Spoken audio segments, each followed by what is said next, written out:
Salam sejahtera.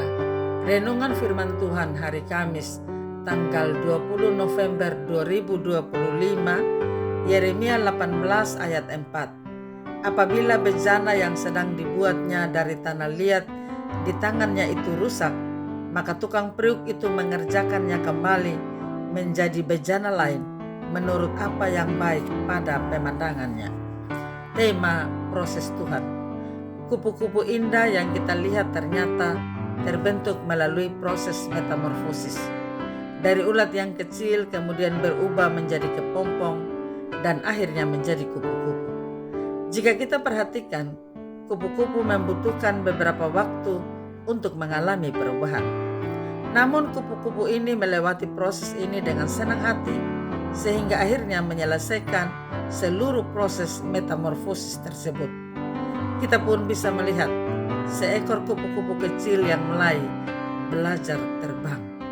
Sama halnya Yeremia, ketika Yeremia diutus pergi ke tukang periuk dan memperhatikan bagaimana ia bekerja ketika bejana yang sedang dibentuk rusak atau cacat. Bejana tersebut dihancurkan menjadi tanah liat kembali, kemudian dibentuk ulang menjadi bejana yang lebih indah. Tuhan Allah memberitahukan Yeremia bahwa ia akan bertindak terhadap Yehuda seperti tukang periuk itu terhadap bejana tanah liatnya. Ia akan membentuk Yehuda terus-menerus melalui penghukuman dan pembaharuan hingga menjadi bangsa pilihan sesuai kehendaknya. Sampai kini pun Tuhan Allah masih menjadi tukang periuk ilahi bagi kehidupan kita. Ia bekerja melalui berbagai peristiwa menyakitkan, menyedihkan, dan menyesakkan agar terus membentuk kita menjadi bejana yang sesuai dengan maksudnya. Kita harus senantiasa melembutkan dan tidak mengeraskan hati ketika ditegur karena dosa-dosa kita, sehingga Tuhan dapat bekerja di dalam diri kita dan menjadikan kita indah pada waktunya. Kekristenan adalah sebuah proses.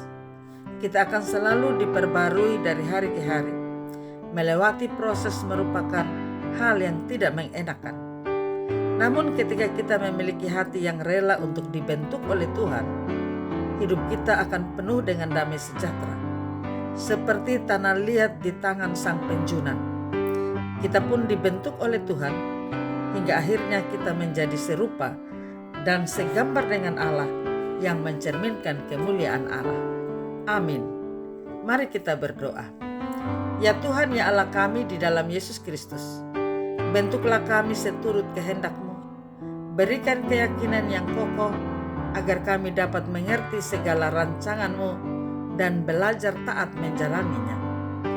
Bentuklah kami Tuhan, proseslah kami, dan berikanlah kami kekuatan dan keteguhan iman dalam mengikuti seluruh proses pembentukan yang Tuhan nyatakan bagi kami.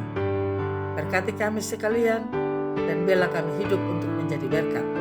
Di dalam nama Tuhan Yesus Kristus kami berdoa. Amin. Salam, Tuhan Yesus memberkati. Saya Pendeta Yuliana A. Ambo.